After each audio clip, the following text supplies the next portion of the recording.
This is my new Range Rover L405, the broken one. And this is where the engine should be. But instead, this is where my engine is. And it's all because of this. After buying a broken, vandalized Range Rover L405 from the auction and fixing an initial electrical fault, I discovered that it had an engine knocking.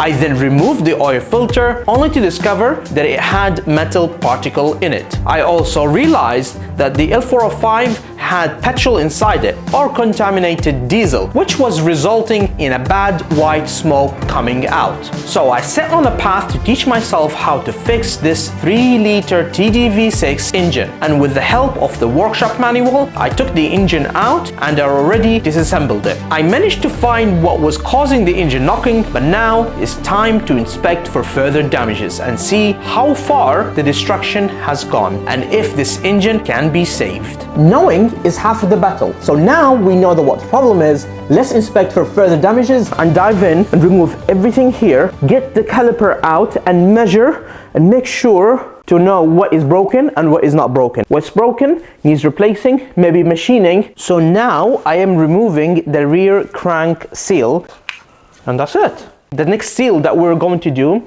that's the last seal that is mentioning in the manual. After that, we're gonna sail on our own path and see where that takes us. See where that takes us, yeah. I don't know what these are called. I don't know what this is called. I don't know what these bolts are called. So from now on, when I say this, that, and these, that's the language I'm gonna be using. I don't know. I will obviously search it up and slowly I will teach myself the names and the actual definitions and what they do and the measurements. But here's the fun, you know, that's the fun about this. I am learning, I'm gaining experience, and you guys are also learning with me, and at the end of the day, I get a car out of it, right? So it's like win-win-win.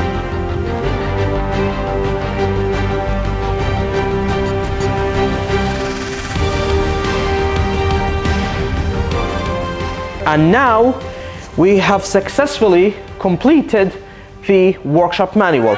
The rest is on us. We have 4 main caps. Apparently that's what it's called, main caps. If I'm wrong, please correct me in the comments. So looking from this side here, they're numbered 1, 2, 3, and 4. I saw it, it's engraved. Yes, engraved. So the 4th being in the back and the 1st being in the front.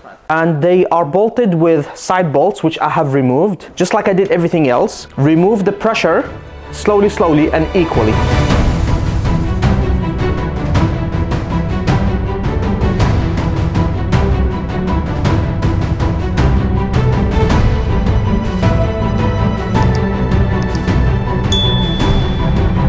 I have marked all the parts as much as possible by the number of the cylinders. Of course, this marker will eventually wipe away, but this is just good enough for me to take them out. So now I'm removing the bolts for the main caps. I'm gonna keep them safe. However, just so you know, they are to be replaced. You cannot use it twice because they get torqued differently. They smell something burned. Yes, when you unscrew them, I smelled it. Yeah, it smell just, yeah. So now we need to remove the main bearing caps, and my friend Paul, he actually gave me a tip. He said, put both of these bolts inside and squeeze them and then go back and forward like this. And it should, wow, came out. Came out. Perfect. Into the box. Put it away. Put it away, and to the next one now.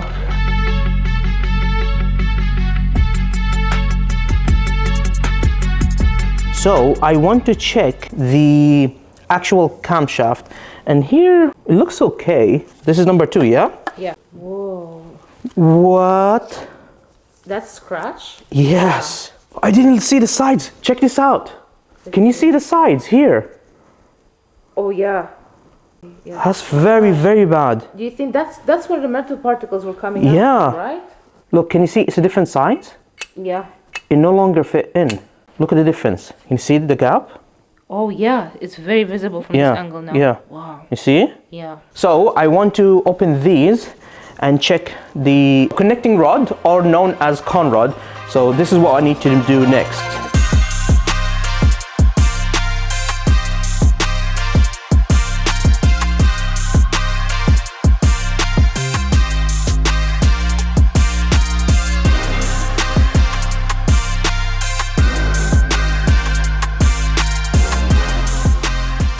Okay guys, before I uncover it, just want to explain to you that everything we have done since the day we got the car led us to this.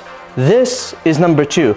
This is, what's it called, Alex? The creme de la creme. Yeah, creme de la creme. Yeah. This is what it's all about, okay? And I'm sure everyone who's watching right now is watching to see number 2. Yes. You ready? Ready. What's going on with you? Wow! Oh. First of all, there's no bearing, yes? Okay. But take a look at this. Can you see? That bearing is, can you see it's almost split in half? Yeah. Whoa, where is the bearing? That's not bearing. What is it? That's just metal? It has... Worn? Yes. Unless it welded itself inside. This is gone. I don't think I can take it out. What I want to do, I think I want to carry on and take the whole crankshaft out and inspect it, because I don't, that's welded in. I think that's what it is, yeah.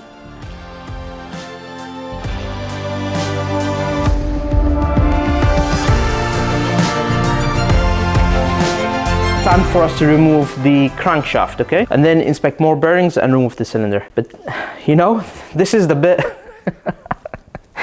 this is the center of the car, Alex. This is the center of the car. This is the crankshaft. Amazing. Let's lift it. Yeah. Hey? I wonder if it's heavy. Oh, yeah, it's lifting. Oh, yeah, it's heavy. I can feel it. Oh my God, it's heavy. Wow. Oh my God. So, just for all the viewers, carton and underneath it there's plastic, so it's not actually on the floor. Yeah. Wow. So the difference, the main cap is large. Can you see? It's thicker. Yeah, this is thicker. main cap. Yeah. Main cap. Main cap, and then small. 1, 4, 2, 5, 3, 6. Wow. That's how it works. Remember, this is important what I just said. Why? Because this metal is on what, Alex? Main cap. Main cap, yes. Main cap number 2. This one, okay? Main cap number 2. This is on number 2.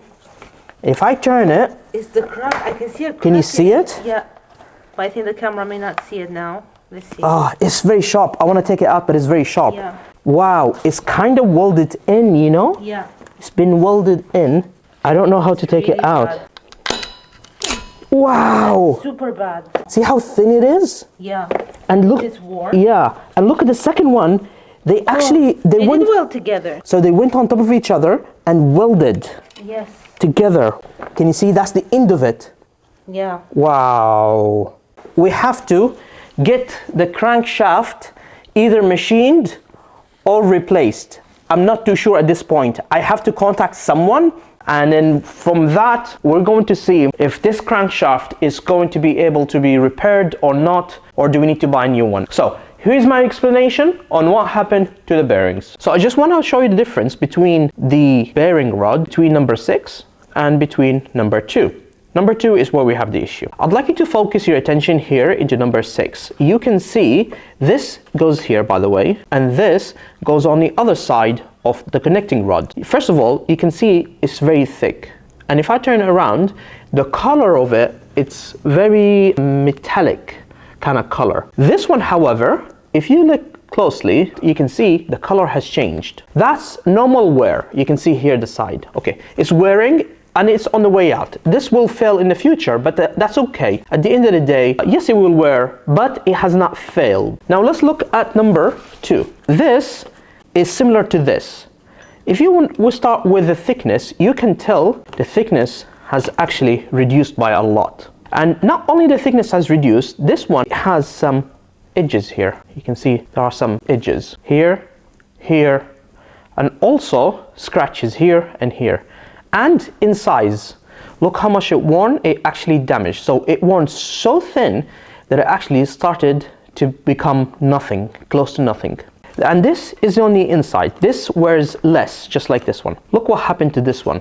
This has been peeled off because it actually welded itself into the crankshaft. Look how it's just nothing now, nothing left of it. It kept on rubbing to a point to turn to nothing. It's as if it's been sanded down. Now, my theory is this came to nothing, and then what happened, because of the friction and heat, it welded itself onto the crankshaft.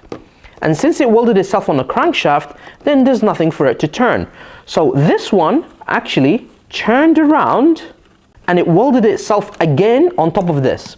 And that's the first, when you saw the previous footage of me trying to peel, it was this I was trying to peel off. That I could not peel it off. And I think that's what happened. Then we end up with this much gap here, and that gap was just enough to cause the rod knocking. This is my explanation, and as simple as it gets. I hope it's not boring, but let's move on into removing the connecting rods from the cylinder block. This is conrod number 2, and these are the mains here, okay? This is number 1, this is number 4, this is number 2, this is number 5, this is number 3, and then this is number 6. So they are the opposite of each other, and that's how it works. We've looked at 2, we've looked at 6. This here is number 3, you can see it's worn. Number 5 is worn as well, and you can see here number 4 is worn differently. There's a line inside it, and green on the sides, but it's a line inside it, which is, again, is different. And then here, number 1 also looks different. And I'd like your attention on this one as well. This is the main cap, number 2. If we have a look at the bearings here, you can see that it's becoming loose. If I remove this, look on the left and right. And if you pay attention closely, you can see it's not a circle, it's not a complete circle. It has deformed it. It's actually thinner this way than it is this way. It looks like more like an egg shape rather than a circle. Because of that, we're worried about the crankshaft, and definitely all bearings need replacing.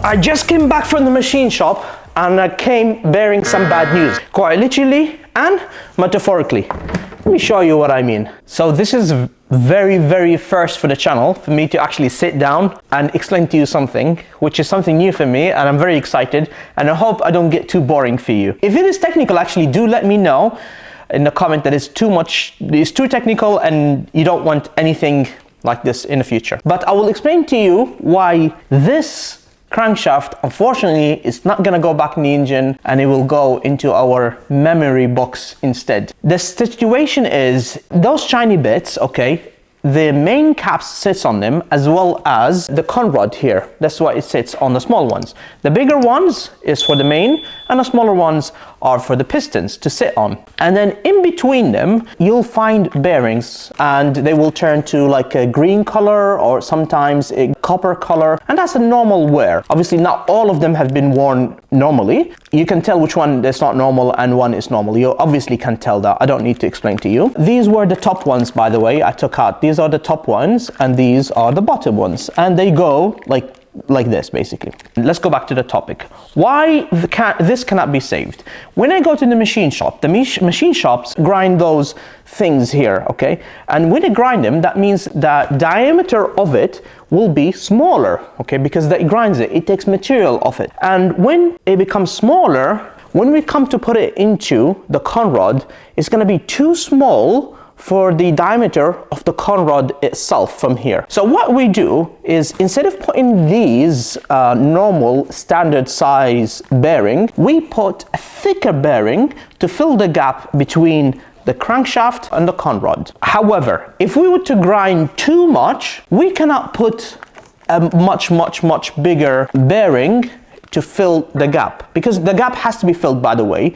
There are only going to be a minute space there, enough for the oil to circulate. You can't have it loose, because otherwise you'll do this and then you'll get the knocking noise. So the situation in our crankshaft a bit ago, when I explained to you how the bearings, they spun so much that they went on top of each other and they welded themselves, but they were, before doing so, they were spinning in such a fast speed, because obviously this was trying to catch up with the crankshaft, or the crankshaft was trying to catch up with this, I'm not too sure. But when they were spinning so fast, they were also grinding the crankshaft itself. And because of the crankshaft itself being grinded so much, the difference between this circle, which is a normal piston size.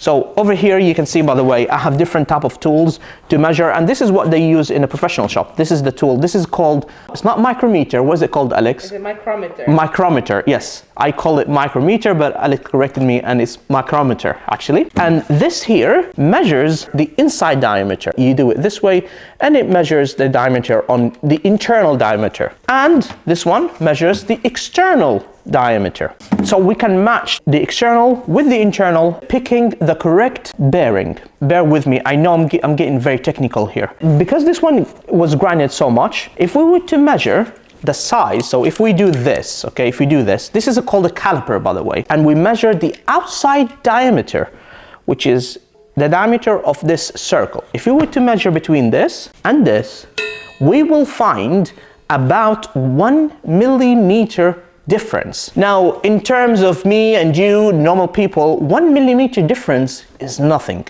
But to a machine shop or to even an engine, 1 millimeter is a lot. Because the reason why they use something like this, they go down to under 1 millimeter, which is called, what's it called, Alex? Under 1 millimeter? A thou, yeah. So how many thou? That is less than 1 millimeter, because 1 millimeter was too much to grind this wheel and to work on it. I'm sorry if I'm getting the terms incorrectly. Just bear with me. I'm doing my best as non-mechanic to explain to you guys. Now, the mechanics out there, they're probably thinking I'm talking really badly using the incorrect terms, but just bear in mind, there's a lot of people out there, including me, we don't know what's going on, and I'm using the very, very simple terms here so I can understand, and the people who are not interested in stuff like this can understand. Now, you may say to me, Fahad, why are you bothered by doing all of this? Why you wanna fix this crankshaft? Why you want to fix the bearing? Why are you going to the machinist? Why are you doing this? Why don't you just pop the Land Rover, get a new crankshaft, get new bearings, get a new this, and just forget about it. Just get everything new from Land Rover and you get sorted. Well, this is where we can have a problem. And I'll explain to you why right now. But before we move on, I want to explain to you that not only the crankshaft needs replacing, this rod, number 2, needs replacing. And if I'm gonna replace this conrod, then it's better to replace all of them. You see, I never ever do half measures. I go full on. Let me explain to you why I cannot go to Land Rover. Earlier in the video, there was a point when I mentioned from now on, we are on our own. There is no instructions on how to remove the pistons, the crankshaft, and so on. The reason is because Land Rover do not sell crankshaft. They do not sell bearings. They do not sell conrods, just stand alone. In the point where I said we're in our own, after that is where you buy the part as full. So you buy the central block. This is called central block, by the way. You'd buy that with the pistons inside, with the crankshaft, with everything sealed, with everything measured and good to go. And it's gonna cost me about 7 grand to buy this whole lot. You can also buy the cylinder head as a whole, and it costs about two and a little bit, maybe 2.5 grand. That's what makes the engine. This is the central block, cylinder heads, and the pan, or the sump pan, the oil, whatever you want to call it. So what are our options here? Since we can't get these parts, as I explained, from Land Rover, so what do we do next? Well, we have few options. We can buy a second-hand engine, but I don't want to because these engines have over 100K, and then you don't know if it's gonna last or not. You may be spending a lot of time and money, and then it can basically break down again. Or we can buy parts from, well, I may sound negative here, but this is what in the market they call them Chinese crankshaft, and these ones, they have bad reputation. Now, these are not my words, so please don't quote me on it, but I read online, and even when you go to eBay, they always say my crankshaft is the best. It's not the Chinese one that it will snap. And again, I'm not being a stereotype or anything like this. This is not my words. These are the words of eBay and the internet, okay? So I don't want to use aftermarket one. Now, some people, they are selling a second-hand crankshaft, but again, you're not sure if it's proper, genuine, and how many miles it's done, okay? Because I want to buy a brand new one. And hence, that's why it is expensive to rebuild an engine. And that's why a lot of insurance companies and a lot of people, when you have an engine knocking, they just give up. I found someone who can sell a genuine, brand new crankshaft. Let's see if it's going to work. If that works, then there'll be a next video. If it doesn't work, then maybe I need to find an alternative, what I'm gonna say in the next video. But as you can see, the parts are not here. I've made an order for them, and let's see how it goes. But I hope you have enjoyed watching this video. If you have, make sure you hit the like button, subscribe for future videos, and I'll see you guys on the next one. Bye-bye.